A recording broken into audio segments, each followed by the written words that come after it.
ஒருநாள் அரசன் தன் நாட்டு நிலைமையைப் பற்றி அறிந்து கொள்ள மாறுவேடத்தில் நகர்வலம் சென்றான். அப்போது நகரத்தில் 2 பிச்சைக்காரர்கள் பிச்சை எடுப்பதைக் கண்டான். ஒரு பிச்சைக்காரன் கடவுள் பெயரை சொல்லி பிச்சை கேட்டான். இன்னொருவன் அரசனின் பெயரைக் கேட்டு பிச்சை கேட்டான். அரசன் தனது சேவகர்களிடம் அந்த 2 பிச்சைக்காரர்களையும் தன் அவைக்கு அழைத்து வரும்படி ஆணையிட்டான். அவர்கள் அந்த 2 பிச்சைக்காரர்களையும் அவைக்கு அழைத்து வந்தார்கள். அரசன் அவர்களிடம், இவற்றிலிருந்து இருவருமே பிச்சை எடுப்பதைப் பார்த்தேன். ஒருவர் கடவுள் பெயரை சொல்லியும் இன்னொருவர் அரசின் பெயரைச் சொல்லியும் பிச்சை எடுத்தது காரணம் என்ன என்று கேட்டான் அரசன்.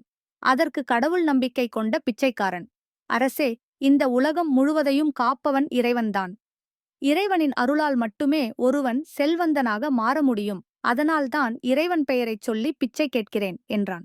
மற்றொரு பிச்சைக்காரன், அரசே, இறைவன் கண்ணுக்கு தெரியாதவன். ஆனால் கண்ணுக்கு தெரிந்த விஷயம் அரசன் மட்டுமே.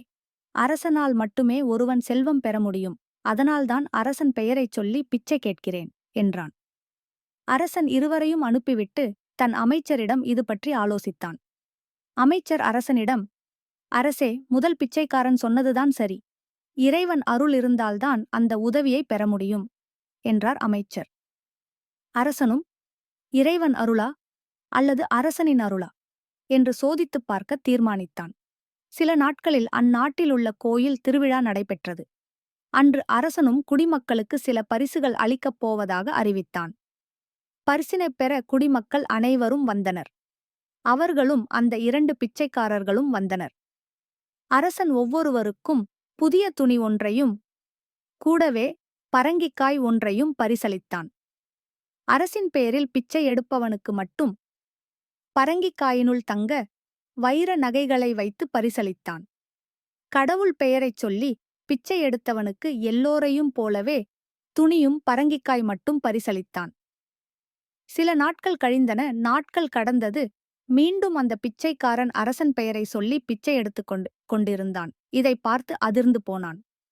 தான் பரங்கிக்காயின் உள்ளே தங்க வைர நகைகள் வைத்து பரிசளித்தும் இவன் பிச்சை எடுக்க வேண்டிய காரணம் என்ன என்று அரசனுக்கு தோன்றியது. உடனே அரசன் அந்த பிச்சைக்காரனிடம், நான் அன்று உனக்கு பரிசுகள் அளித்தேனே, அதற்குப் பிறகும் நீ பிச்சை எடுக்க வேண்டிய அவசியம் என்ன என்று கேட்டான்.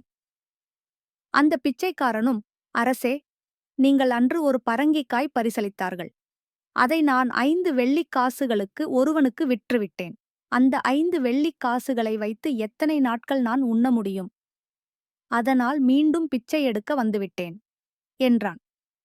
அதைக் கேட்ட அரசன் கோபமுற்று, அடேய் மூடனே, நான் உனக்கு பரிசளித்த பரங்கிக்காயினுள் தங்க வைர நகைகள் வைத்திருந்தேனே, நீ அதனை வெட்டி பார்த்திருந்தால் அறிந்திருப்பாயே என்று அவனை திட்டிவிட்டு நகர்ந்தான்.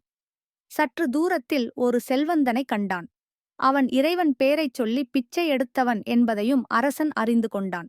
அரசன் அவனிடம் சென்று, ஐயா, நீங்கள் முன்பு பிச்சை எடுத்துக் கொண்டிருந்தீர்கள் அல்லவா? இப்போது எப்படி செல்வந்தனாகிவிட்டீர்கள் என்று கேட்டான். அதற்கு அவனும், அரசே, நான் என் தந்தை இறந்த தினத்தில் சிலருக்கு இறைவன் பெயரைச் சொல்லி அன்னதானம் செய்வேன். அன்று ஒருவனிடம் 5 வெள்ளிக்காசு கொடுத்து ஒரு பரங்கிக்காய் வாங்கினேன்.